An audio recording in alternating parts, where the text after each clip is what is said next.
we are going to go to our friend Nathaniel from Texas, All who was right. following up last week as well. So, Nathaniel, you are on with Jimmy and Scott. How can we help you today? Oh, serious. Well, I guess I'm trying to help you guys if you want to talk to theists and whatnot. I kind of want to come, and especially like some of the complaints I heard about how religious folk treated you. Hopefully, I can be a nicer guy. And I don't. Hey, you know what? I know that treatment from one person is not a reflection of the whole group. And I appreciate you starting there. But what's on your mind? Well, I mean, it's really important because, like, I grew up atheist basically, and it's the way that my experience with religious folk that converted me to become religious, and I was mistreated by them plenty often too. So I think, like I mentioned, virtue when he asked me what do you want to talk about. I think, for instance, it's something you guys deserve is to be able to talk to people. Most of my peers and whatnot, they don't go out and they can't like come onto a talk show or anything like that. And so I just think it's something you guys deserve. That makes sense. Well, that's interesting. So why can't they go out or come onto a talk show? Well, to be honest with you, it's so like I just put my children to sleep. I've had a long day. I had to work today, and I guess I've had some bad experiences talking to people I disagree with, particularly atheists. I have a great experience with atheists too, and so I think most people just don't want to take the time away from their family, and I think it does seem like religious folk are more. They have bigger families, more obligations in like the traditional community. You know what I mean? They tend to be more closed off. They tend to want to be away from the city and that kind of thing because they're afraid of. So if what you're saying is that, atheists deserve to have a conversation and theists deserve to, I think you'll find nothing but agreement on this end of the line here. I mean, we all agree. That's why why we have this show. We want to have these conversations. And so, yeah, I agree with you. Do you think that there are going to be many people that are religious that feel that they are directed to not have those types of conversations? What would you say to your fellow religious people that feel that you are cavorting with the devil, or you're violating some kind of stricture? You're mixing the sheep and the goats here, right? And so there are people in your camp that do that kind of. Obviously, there are people that are atheists that do that as well. But as far as I'm concerned, that's why I'm here, is to have conversations. That's why, ever since I started watching Talk Heathen years ago, I knew I was like, if I want to be on a show, I want to be on that one. And it was because of those open conversations, about the thoughtful conversations, considerate conversations. And so if that's your point here, then I agree with you. What would you say to your fellow theists that disagree with you? I think it's about the virtue of prudence. I don't disagree with them. I think, so I kind of come from a background where we have our framework rather, where we have structures. We think the men should be the ones that are more exposed to the world, and the women should be more protected. And also, most of the men should be more protected.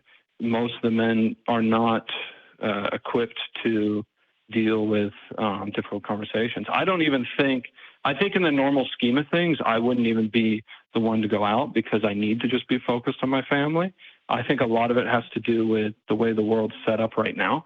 And I actually, of the people in my church that have kind of told me, well, you should send your children out to public school and you should try to evangelize your neighbors and whatnot. I've always tried to be a good example of my neighbors. My first duty is to my children. So I actually agree with them that they shouldn't be going out. And the main reason I am going out in this way, a lot of it has to do with economic principles and what's promoted by the economy. But also it's just because, and without blaming particular people, but the church right now is not doing a good job of this.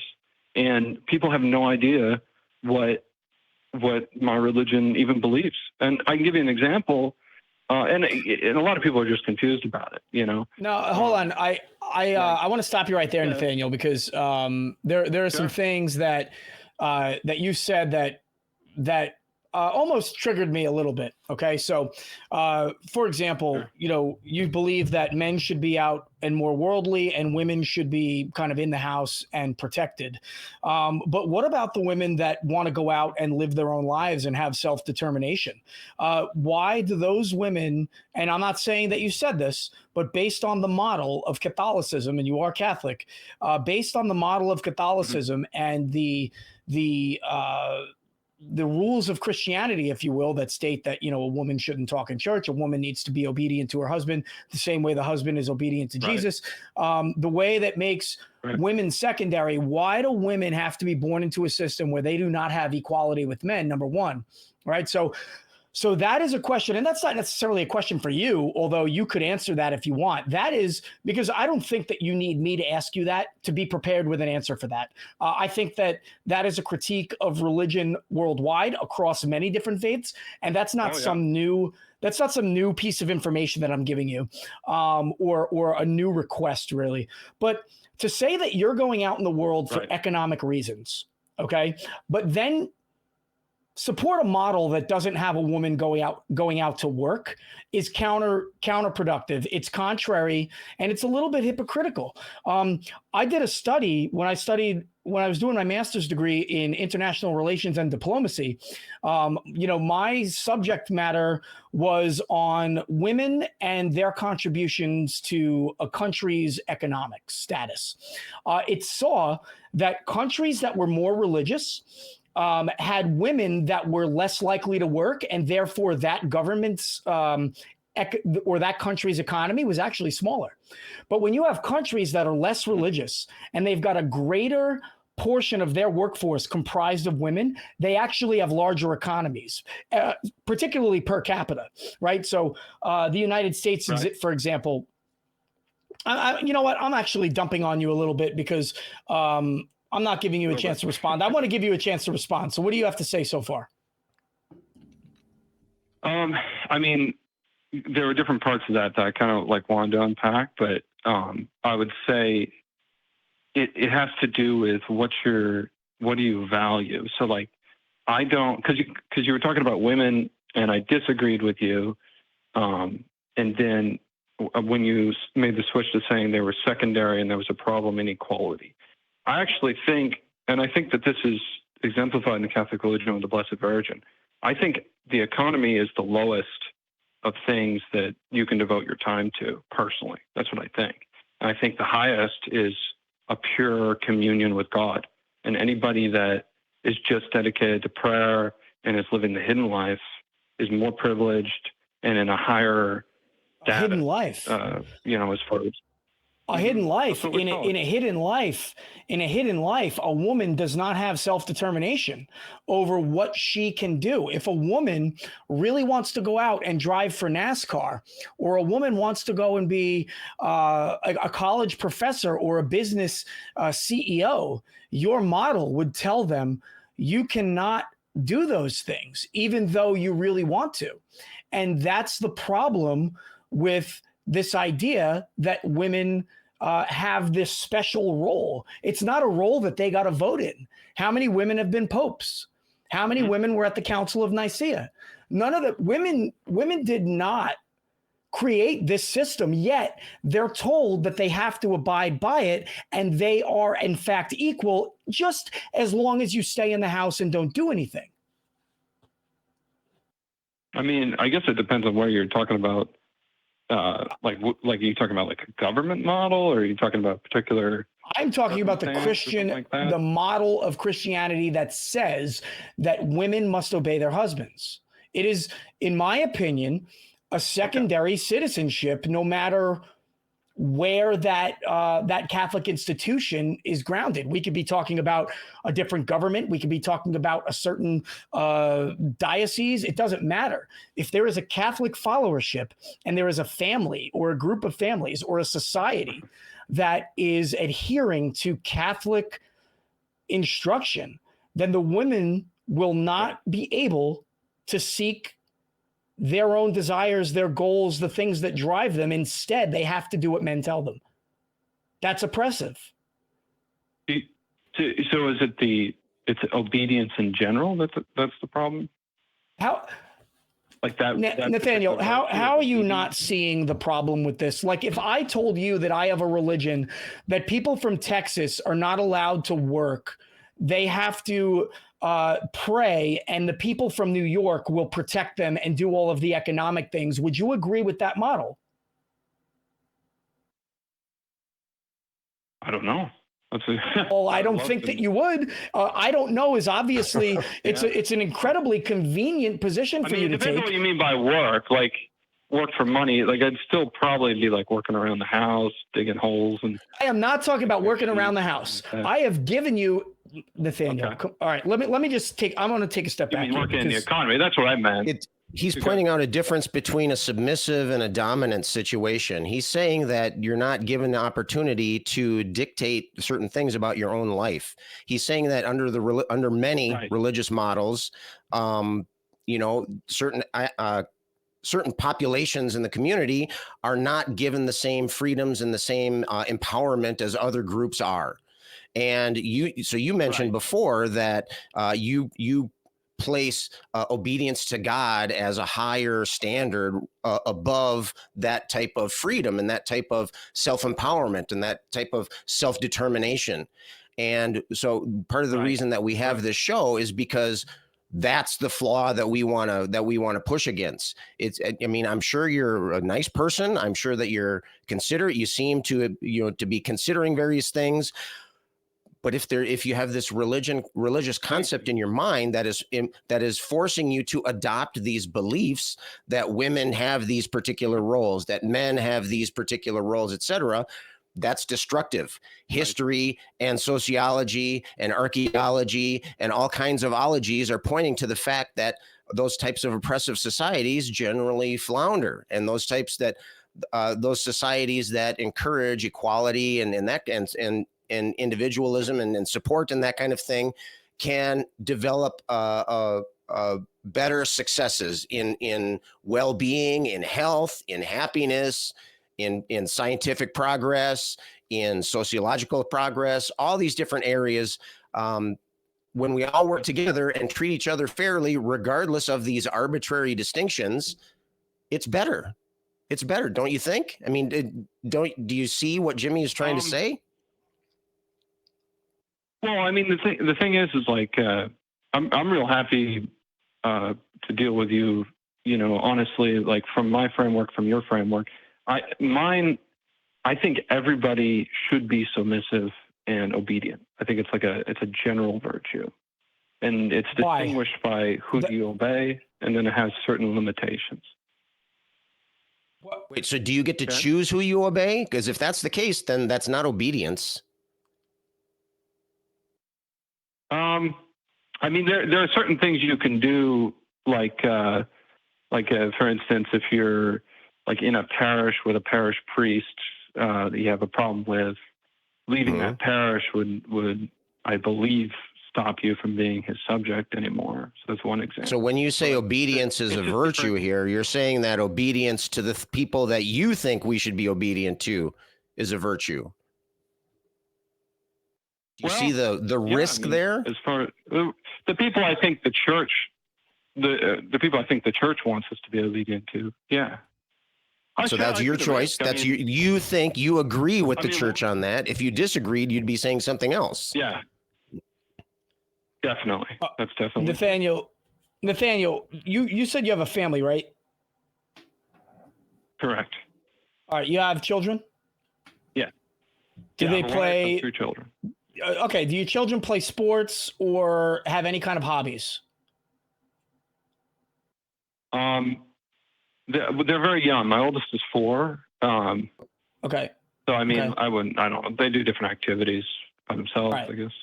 Forgive me for being graphic. Okay. My son is almost 4. My son just started soccer.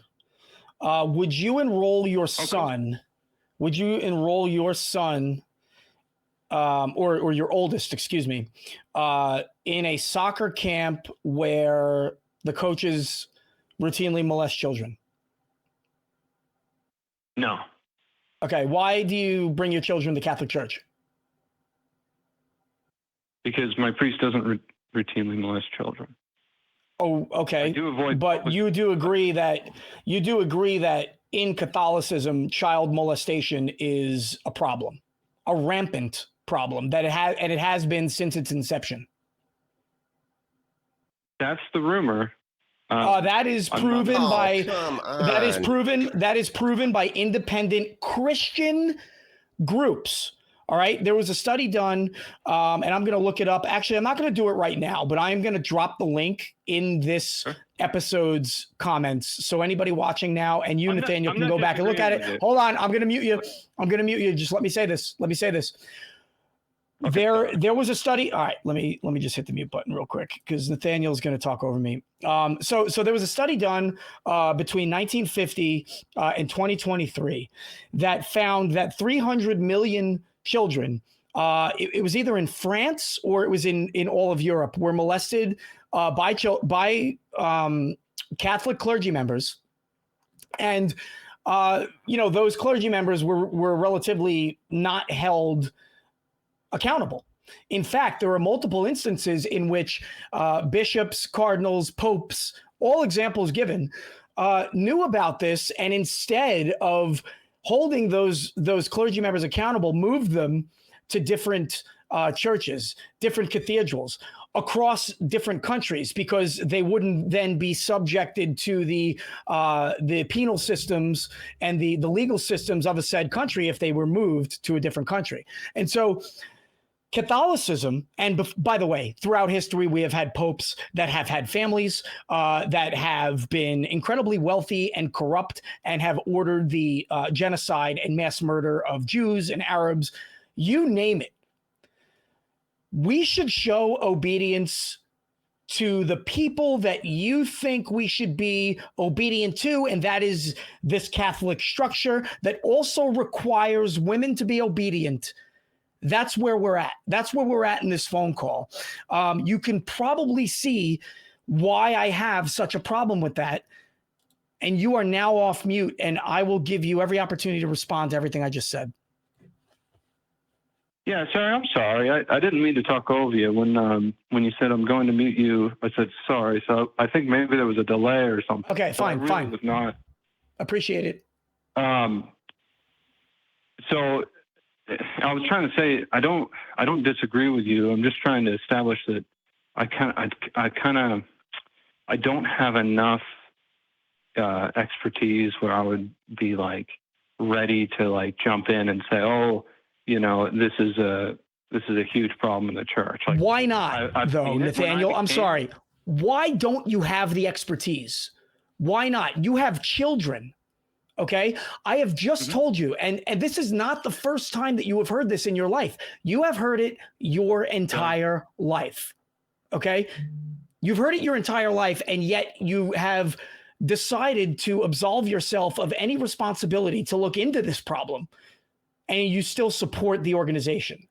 You wouldn't bring your kids to the soccer organization. Why would you do it at church? No, I was actually really concerned about this, because I don't want to make it seem like I'm insincere or something like that.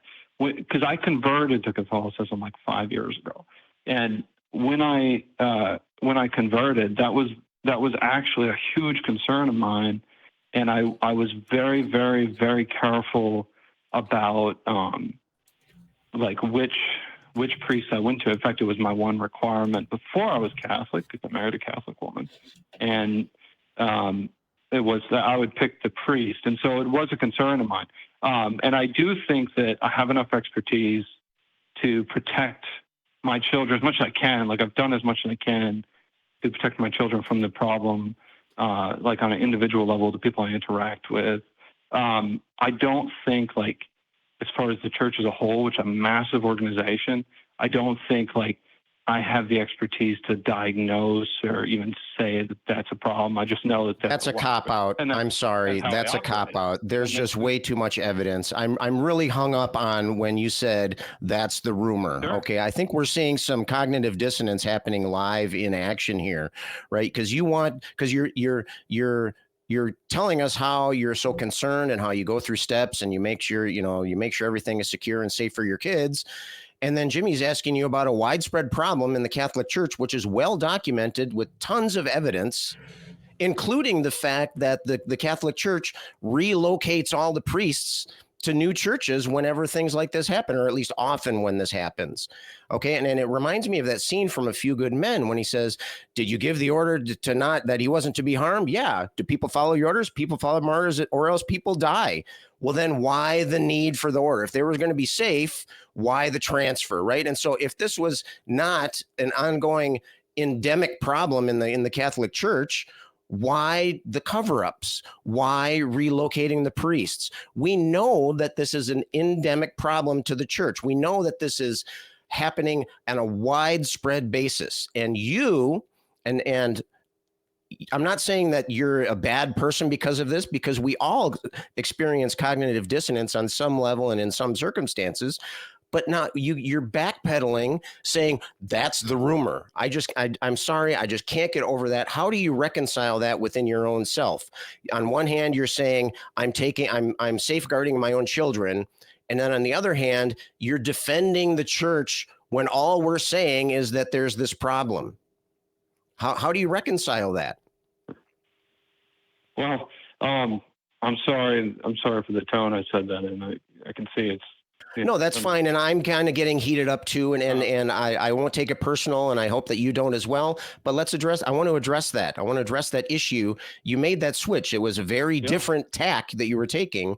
And I'm curious as to what you think about that, reflecting on those comments that you made. Well, when I became Catholic, one of the reasons I did, and I kind of, obviously I changed after I accepted being Catholic because, I had I had a lot of things to learn, but I don't think this has changed about me. When I became Catholic, one of the reasons I did is because I knew this was a problem in the church. And I also simultaneously came to believe it was the true church. And I thought that there were not enough fathers that were, strong and careful and willing to bring certain things up with priests. And I think that that's a big reason why. And I've actually been working very hard on that side of things. I think that fathers, I think that the natural love and the skills and the senses that fathers have would protect children a lot better, and would also prevent clergymen like that from making it very far. That's what I think. Without, I don't want to say too much more about that. Well, I can appreciate that you're tying in now the call back to what you were originally talking about with these gender roles, right? It's not just the father's responsibility to take care of the children; it's the family's responsibility to take care of the children. But I still haven't heard much, and I understand that what I'm asking you to do is a difficult thing to do. I'm asking you to reconcile this cognitive dissonance, and even as you're trying to do that, it seems to me, and I might be biased in my listening here too, but it seems to me like you are defending the church. Is that your case? Is that what you're saying? Are you saying that they're not doing that? Are you saying, well, I know that they do it, but I'm accepting it, or what is your position on that? Or do you really think that it's just a rumor? Good. I think it is a legitimate problem, and I think that I am doing, and I want to do more to defend the church from the people in the church wearing the clothing of the church that are doing heinous things. And that has been a concern of mine since I entered the church. Well, I think I couldn't have pointed out better where that cognitive dissonance was happening. Even in the same sentence, you're trying to say, I'm trying to make efforts to do good. and that you're still, and then you backpedal, and then you say, but this other thing, I'm not so sure. It seems like I don't know. And again, I'm asking you to do a difficult thing, but it's sorry, go ahead. I just don't want to like come and assume every, I think it would be wrong to assume somebody is doing something so heinous. I think that my hesitation comes from. There is substantial, there are substantial pieces of evidence. There are substantial reasons for you to come in skeptical of the church. You should never go to a Catholic church and assume and think it's wrong for you to assume that somebody could do some harm when all the Catholic church has really done for society is do harm, right? Ever since, again, their inception, they have terrorized women, burned them at the stake. They have colonized foreign countries and raped and murdered and genocided very many people. The directed murdering that numbers at about 70 million people since the inception of the first pope is a direct reflection of the church's ambition to become the leading power structure in the world. And the way that they do that is by subjugating people. And we're not eliminating women from that. In fact, their ability to control women and control the reproduction rates of society and create a structure where the family is at the center and they can extract economic contributions from that family by way of tithing directly into the church allowed the church for millennia to become powerful. And you, for some reason, have the audacity, excuse me, Nathaniel, but it is audacious for you to say that you are aware of a problem in which the church has routinely molested children and that you are supportive of a structure that oppresses women, and that you then are not well versed in the problems, but you still are trying to do right by protecting people. You have got a lot of reconciliation to do. You cannot claim to be a person that wants to protect people and allow yourself to not understand the endemic problem of child molestation and abuse that the church has carried out for millennia. And that is a big, big problem to have. And for you to consider yourself a possible solution, a possible means of protecting people, you have got a responsibility to become an expert, just like many of us in the atheist community have done. We read the Bible, we studied history, and we said, this shit doesn't add up. And then we went and studied and researched all of the problems that the Catholic Church has started. I went and got a master's degree in it, right? People go and get their doctorates. We have several people in the atheist community, pillars of the atheist community, who went to seminary school, who were going to be pastors, who got PhDs in religious studies and said, I can't do this anymore. And for you to just absolve yourself, I'm sorry, you are copping out big time. And I cannot take you seriously if you consider yourself somebody who can help solve this problem and protect people. You're not protecting anybody, my friend. You are upholding the structure. I'm going to let you close out, and then we got to get moving. Sure. Well, I hope you guys got what you wanted out of that. Seems like you kind of were able to get your point across. Hope it was entertaining to your audience. God bless you. Yeah, right. Yeah, that was kind of a cop-out finish there at the end there too. Yeah, I'm sorry for getting heated up. It's just abuse apologists just really rub me the wrong way. Hey, and it's you owe nobody an apology, Scott. I am not sorry for getting heated up. Time and time again, we always say, hey, we'll have a nice, good conversation. And you know what? That's the goal. But don't call me and tell me you're protecting people. And then tell me your wife belongs in the house. And that you're aware of the problem of child molestation, but you're converted anyway. Right. And you want to protect people, but you're not really sure about the problem. Right.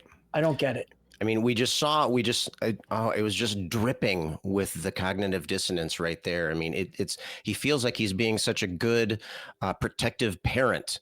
and then just releasing his kids out into that, into that quagmire. And it's frustrating. It's frustrating as a father, as a human being, as a citizen, as somebody in the community of humanity.